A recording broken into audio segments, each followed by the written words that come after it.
تور مرچکي او مالګې کې دا غوښه پخ شوې ده کنه د چرګې والا چکن دومره مزیدار لګیده کنه او دومره اسانه ریسیپي ده کنه چې تاسو به وایئ چې دا ټوله په یوازې وخورو.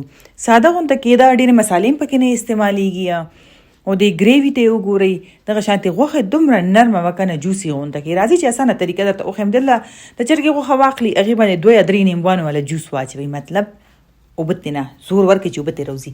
ښه بیا به چې دې باندې به موږ واچوو لکه اوږې پاوډر، ادرک پاوډر. تاسو سره چې اوږه او ادرک ټکېدلي خو هغه پکې واچوئ. ما پاوډر ما سره پراته وو که نه، زه ځان له کار اسان کومه، ګرانو مینه تاسو وله وټکوئ. او د پاسه پې تور مرچکې 2 چمچې عمره واچوئ. دا غوښه چې ده کیلو نه به زیاته وي نو تاسو خپل حساب سره ګورئ. او ماسته په 1 باول ما واچوله او ورسره مالګه شو. دا ګلابي چې درته ښکاري دا مالګه ده، ګل مساله نه ده. بس ښه ښکلې به یې میکس کړو. ځینې خلک وایي چې دا مالګه ولې ستاسو ګلابي نه دا براون نمک ملاویږي لکه که نه دا براون مالګه چې دا خپله بېله ملاویږي. په دلته ما میکس کړو. دلته به یې زه کېدم تقریبا داسې نیمه ګنټه یا 1 ګنټه چې څومره تاسو سره ټایم وي. وګورئ دې کې اوبه هم بیلې شوې او ماسته لا بیل دي نو بس بیا یې زه میکس کړم. او دې نه پس راځئ چې زه زرې پوخ کړم. کړیچۍ به واخلئ که نه او کړیچي کې به کوکینګ آیل واچوئ، مطلب تیلي که غوړي ښه زیات واچوئ. بیا به ترې نه بیا بیلو به ترې نه او دې کې به دغه شانتې پیسونه راغلی هغې نه داسې سنډ ورکوئ چې د هغې هغې نه اخوا کېږي او بس بیا یې سره کوو. به ښه ډېره زیاته به پکې نه اچوو لکه موږ دا ټوله یو ځل سره ځکه نه اچوو چې دا بیا اوبه پرېږدي او سره به نه شي هغه شانتې. او زما مقصد دا چې دا غوړو کې بیخي داسې سره شي. څونه ټایم به اخلي؟ دغه 15 یا 6 منټه به اخلي چې سره کېږي. او ګیس ور لاندې تیز ساتئ هور هغې سره بیا دا زر شي. نو بدلته چې دا سره شي دا به ترې نه اوچته کړو. دغه شانتې به بیا موږ دې کې نوره غوښه واچوو. اب هم دغه شانتې سره کړو چې لږه غوښه یې خو 2 ځل سره وشي او چې بیا ډېره غوښه یې 3 ځل سره به کېږي.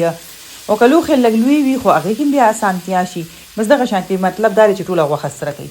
چې غوښه سره شي وګورئ دلته که ټوله غوښه سره شوه نو ما ترې نه زیاتې غوړي چې دی الیر کړو. دا غوړي ضایع کېږي نه، ردي کېږي نه. دا چې زه بیا سالن جوړم کټوۍ جوړم هغې کې استعمال کوم. نو بس اوس به دې کې ټوله غوښه واپس واچوو او بس دې کې به اوس چې دی که نه مونږ څه اچوو. راځئ چې درته وښیم تاسو چېرته پرېږدم. چې کوم ماسته پاتې شوي نو هغې پکې واچولو. ورسره به لږ شانتې 1 پیاله یا 1 ګیلاس قدر اوبه واچوو. چې نرمه وي خو 1 ګیلاس اوبه ښه کافي دی، چې لږه کلکه یې پرېږدو 1 پیاله کافي دي.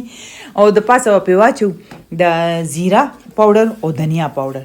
څه زیره پاوډر او دنیا پاوډر. دا زیره پاوډر چې دا که نه دا خپل ځان کې د فایدو بې مثاله یو دوایي غونته کې ده. او دغه شانتې دا دنیا پاوډر چې ده دې هم ډېرې زیاتې فایدې دي. خو موږ خلک وایو چې دا بس جست مسالې دي. دا مسالې نه دي، دا ځان کې فایدې دي خو موږ پرې پوهېږو نه. سور مرچکي د وجې نه موږ دا هر څه بدنام کړي دي. ګور دا دی کې چې کومې فایدې الله یې ایښي دي که نه بس هغه یې ستاسو ولټوئ.